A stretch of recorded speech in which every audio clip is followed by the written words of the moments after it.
The story of Fatima. Once upon a time, there was a little girl, and her name was Fatima. Well, she was quite a good little girl, and her mummy and daddy loved her very much, but she was rather the fact. You see, she used to eat so much. Well, for breakfast, she would have 7 pieces of toast, 4 eggs, 3 plates of Frosties, and 5 cups of cocoa. Her mummy would say, "Oh, Fatima, I wish you wouldn't eat so much." But Fatima would say, "I'm hungry." Now, one day, Fatima's daddy said, "We're all going on holiday." "Oh, goody, goody," said Fatima. "Are we going to a hotel?" "Yes," said her daddy. "Come along." And so they packed their bags and they all got into the car. Fatima, naturally, was given an extra large bag of sweets in case she felt hungry on the journey. Her daddy had said, "Now then, Fatima, here are lots of lovely sweeties for you, but you mustn't eat them all at once, otherwise you'll feel sick."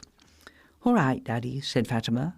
But they had hardly gone round the corner from the house when Fatima was already sampling the sweeties.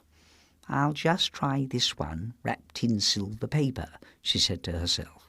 "Now this one in red paper," and so it went on. After they had been travelling for about 15 minutes, Fatima said in a very bored and fed-up voice, "When are we going to get there?" Well, I mean, they'd only just started, hadn't they?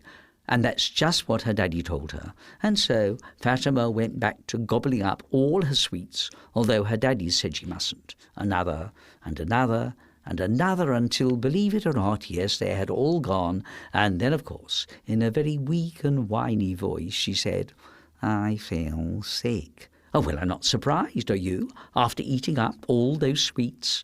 Well, of course, they had to stop, and Fatima was very sick indeed. Then they drove on and at last reached the lovely hotel.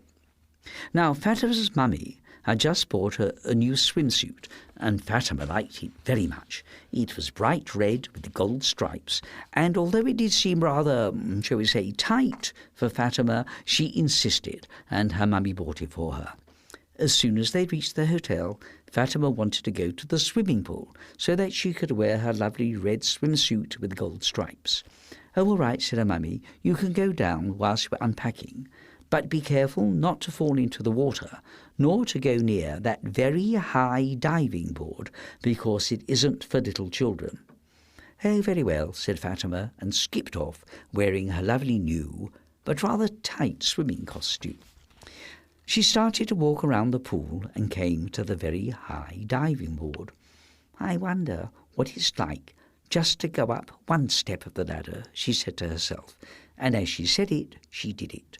Now, this was very naughty indeed, because her mummy had especially said she mustn't. She went up another step, and another, higher and higher and higher, until she was right at the top. And then she started to walk out to the end of the diving board, further and further and further.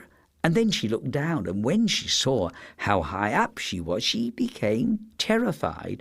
She couldn't walk forward or backward. She was so frightened, she just stood there. Then a terrible thing happened. Her new swimsuit, which you remember had been rather tight, suddenly split and fell off altogether. So there was Fatima standing at the end of the high diving board with nothing on at all. Well, she screamed, "Mummy!" And everybody at the hotel started to look at the little girl on the high diving board with no clothes on at all. Ah, poor Fatima. Well, it did serve her right, didn't it? After all, she would eat all those sweets, and she would climb that diving board, even though she was told not to. At last her daddy heard something, and looking out of the bedroom window, he saw Fatima standing on the top of the diving board, screaming her head off. He rushed down to the swimming pool and climbed up and brought Fatima safely down.